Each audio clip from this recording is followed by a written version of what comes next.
नाज़िन रखण जे मुख्य primary school जी इमारत जो मुरम्मती कम रोलड़े जो शिकार थियण सबब शागिर्दनि जी तालीम मुतासिर थी रही है। स्कूल जो मुरम्मती कम मुकम्मल न थियण खिलाफ उस्तादनि ऐं शागिर्दनि एहतिजाजी मुज़ाहिरो कयो। ॾिसूं था शकील धारेजो जी रिपोर्ट। ढक्कण जे क़दीमी मेन प्राइमरी स्कूल जी इमारत जो कम रोलड़े जो शिकार थी वियो है, जंहिं सबब स्कूल जा उस्ताद ऐं शागिर्द सख़्त ॾुखियाईनि खे मुंहुं ॾियण ते मजबूर आहिनि।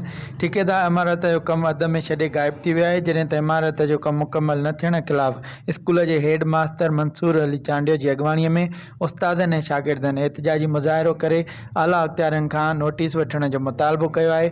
उन सिलसिले में उस्तादनि ऐं शागिर्दनि आवाज़ टीवीअ सां पंहिंजा वीचार हिन रीति वंडिया आहिनि। असांखे बिल्डिंग की तमाम घणी ज़रूरत हुई। असां डॉक्यूमेंटेशन कईसीं, लिखित में ॾिनोसीं। उन खां पोइ साल ॾेढ खां कमु शुरू थियो ऐं हिन वक़्तु असांखे तमामु घणी तकलीफ़ आहे। ॿारनि जी तालीम मुतासिर थी रही आहे।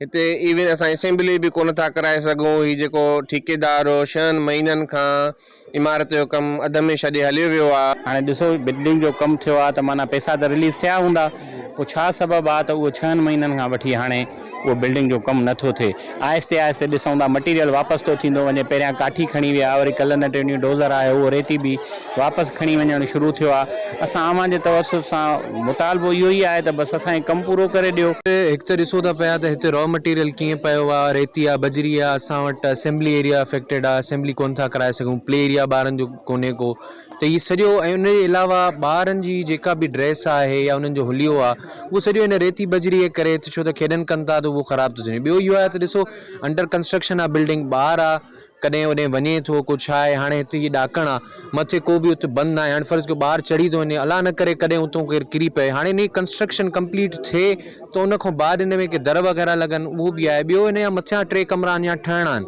त उन हिसाब सां इहो ॾिसो त केतिरो टाइम वेस्ट थी आहे। 6 महीना खां वधीक थी विया जो हे माना कमु रोलड़े जो शिकार आहे। तक़रीबन 8 या 10 महीना थी विया आहिनि। असांजी इहा बिल्डिंग जो अधूरो कमु थी वियो आहे, जंहिंजे करे असांजी तालीम में रुकावट अची वई आहे। असां चङी तरह पढ़ी नथा सघूं। हीअ त ॾिसो था तव्हां केॾी माना जेकी इहा पई आहे मटीरियल, असां जॾहिं बि असां असेंबलीअ में अचूं था, शूज़ पॉलिश कराए अचूं था, झट था मसंदा बीहूं था, असांजा सॼा शूज़ वूज़ ख़राबु था थी वञनि। अचूं था स्कूल में त अधु कलाक बि नथो गुज़रे त असांजा कपिड़ा वग़ैरह हर शइ मेरे थी वञे। असांजी पढ़ाई में डिस्टर्ब थो थी वञे, न वेहण जी बि जॻह नथी थिए। टीचर्स डे हुयो ऐं हिन खां अलावा मिलाद शरीफ़ हुयो, उन जा बि जेके नथा इवेंट ऑर्गेनाइज़ करणु पई चाहियो थिए, पर कोई हिते माहौल कोन्हे को।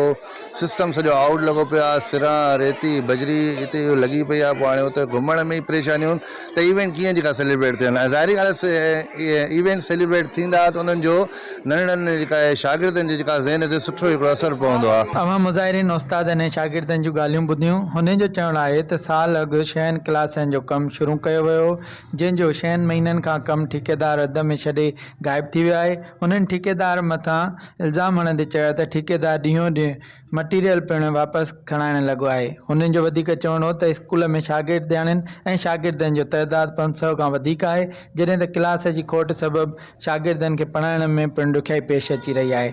मुज़ाहिरीन उस्तादनि ऐं शागिर्दनि आला अख़्तियारनि खां मुतालबो कयो आहे त नोटिस वठी स्कूल जो कमु मुकमल कराए ॾेई बेचैनी ख़तमु कई वञे। शकील धारेजो, आवाज़ टीवी न्यूज़, ढक्कण।